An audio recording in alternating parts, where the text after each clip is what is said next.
चौथे गुरु गुरु रामदास जी। अमृतसर नगर के संस्थापक होने के कारण चौथे गुरु गुरु रामदास का नाम इतिहास में अपना विशिष्ट स्थान रखता है। उनका जन्म 24 सितंबर 1534 को लाहौर के चूना मंडी क्षेत्र में सोडी वंश में हुआ था। उनके पिता का नाम हरिदास और माता का नाम दया कौर था। बचपन में सभी उन्हें जेठा कहकर पुकारते थे। 7 वर्ष की आयु में उनके माता पिता का देहांत हो गया। पालन पोषण करने के लिए उनकी नानी ने उन्हें अपने गांव बसराके ले गई, जहां गुरु अमरदास जी का जन्म हुआ। 12 वर्ष की आयु में जेठा जी ने खडूर की यात्रा की और उसके पश्चात गोविंदवाल की यात्रा की, जो उस समय गुरु अमरदास का केंद्र स्थान था। उन्होंने वहीं रहकर गुरु की सेवा करने का निश्चय कर लिया। गोविंदवाल में रहकर वह अपने जीविका के लिए उबले हुए चने बेचने का काम करने लगे। उनके सेवा भाव, भक्ति और विचार शक्ति से लोग प्रभावित होने लगे। उनकी यह कीर्ति गुरु अमरदास जी तक भी पहुंची। वह युवा जेठा को अपने निकट रखने लगे। जेठा भी जब अधिक तन्मय से गुरु सेवा में लग गए, उनका अधिक समय अब गुरुवाणी का अध्ययन करने और संगत की आवश्यकताओं को पूर्ति में लगने लगा।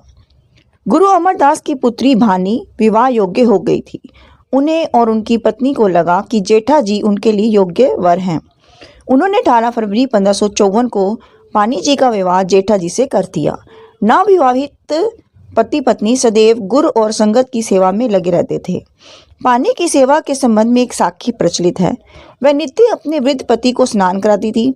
एक बार स्नान करते समय गुरु अमरदास जी जिस लकड़ी के बीच पीढ़े पर बैठे हुए थे, उसका एक पाया चरमराने लगा।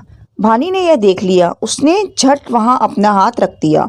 उसमें से खून निकलने लगा। बहते हुए पानी में खून का रंग दिखाई देने लगा। जब गुरु अमरदास जी को यह बात ज्ञात हुई तो अपनी पुत्री की सेवा भाव देखकर वे बहुत प्रसन्न हुए और कहा, तुम्हारे वंश को धर्म की रक्षा के लिए आगे चलकर बहुत खून बहाना पड़ेगा। जेठा और भानी का समर्पण और सेवा भाव देखकर गुरु अमरदास ने जेठा को अपना उत्तराधिकारी घोषित कर दिया और अपने देहावसान के पूर्व उन्होंने जेठा जी को गुरु रामदास नाम देकर गुरुगद्दी पर सुशोभित कर दिया। संपूर्ण सिख आंदोलन की अभिवृद्धि में गुरु रामदास का योगदान बहुत महत्वपूर्ण है। गुरु अमरदास जी ने अपने जीवन काल में 1570 में गुरु का चक नाम की बस्ती बसानी प्रारंभ कर दी। गुरु अमरदास के सेवा भाव, विशेष रूप से लंगर की व्यवस्था को शहंशाह अकबर बहुत प्रभावित हुए। उन्होंने कुछ सहायता करने का भी प्रस्ताव किया, जिसे गुरु जी ने यह कहकर अस्वीकार कर दिया कि लंगर का संपूर्ण प्रबंध और सेवा कार्य संगत समय करती है, उसके लिए किसी प्रकार की बाहरी सहायता स्वीकार नहीं की जाती। शहंशाह अकबर ने कहा कि वह गुरु पुत्री भानी के नाम कुछ जमीन करना चाहते हैं। गुरु अमरदास इस प्रस्ताव को अस्वीकार नहीं कर सके। इस स्थान पर रहकर गुरु रामदास ने नया नगर बसाना प्रारंभ कर दिया। व्यापारी और कारीगर वर्ग के लोग दूर दूर से आकर यहाँ बसने लगे। इस धरती का जल का एक पोखरा था। उसके संबंध में एक कथा प्रचलित है। किसी राजा ने अपनी पुत्री रजनी से रुष्ट होकर उसका विवाह एक अपाहिज पिंगले से कर दिया। पुत्री ने इस ईश्वर को इच्छा मानकर स्वीकार कर लिया। उसने अपने पति को एक टोकरे में बिठाकर विभिन्न तीर्थों की यात्रा प्रारंभ करा दी। यात्रा करते समय वह उस पोखर के पास पहुंचकर एक बिहरी की छांव में अपने पति का टोकरा रखकर पोखर से जल लेने चली गई। पिंगले पति ने देखा कि एक कौवा पोखर के जल में स्नान करते बाहर निकला तो उसका काला रंग सफेद हो गया। पिंगला भी अपने टोकरे में निकलकर पोखर के पास पहुंचा। उस जल के स्पर्श से उसका रोग जाता रहा। रजनी को अपने पति के पूर्ण स्वस्थ हो जाने से अपार प्रसन्नता हुई। गुरु रामदास जी ने इस पोखर को सरोवर का रूप दिया। इस सरोवर को अमृत सरोवर अथवा अमृतसर कहते हैं। इस नगर का प्रारंभ गुरु का चक कहते थे, फिर उसे गुरु रामदास नगर कहा जाने लगा। अमृत सरोवर के कारण इसके लिए अमृतसर नाम का प्रयोग होने लगा। गुरु रामदास के 3 पुत्र थे, पृथ्वीचंद, महादेव और अर्जुन देव। पृथ्वीचंद बहुमूर्खी रुचियों वाला व्यक्ति था। विभिन्न केंद्रों से मसंद स्थानीय सिखों से कार भेंट एकत्र करके गुरु के पास भेजते थे।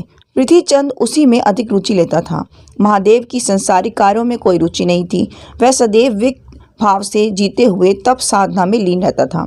गुरु रामदास को अपने सबसे छोटे पुत्र अर्जुन देव में वे सभी गुण दिखाई देते थे जो इस आंदोलन की आध्यात्मिक और सांसारिक प्रगति के लिए आवश्यक थे।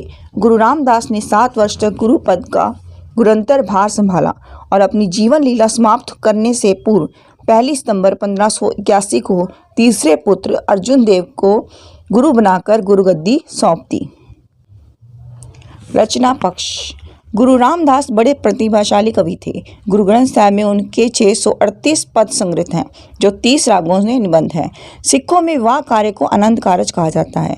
इस पद्धति का सूत्रपात तीसरे गुरु रामदास के समय हो गया था। उनकी सुप्रसिद्ध रचना अनंत को 40 पौड़ियाँ इस कार्य के लिए पूर्व पीठिका का निर्माण करती हैं। गुरु रामदास ने 4 लावों की रचना की। ये लावें आत्मा रूपी वधु के परमात्मा रूपी पति से मिलन की क्रमिक अवस्था का वर्णन करती हैं। सिख विवाह पद्धति में वर वधु ग्रंथ साहिब की 4 बार परिक्रमा करते हैं। उस समय रागी इन लावों का क्रमश गायन करते हैं। इसके पश्चात विवाह कार्य संपन्न होता है।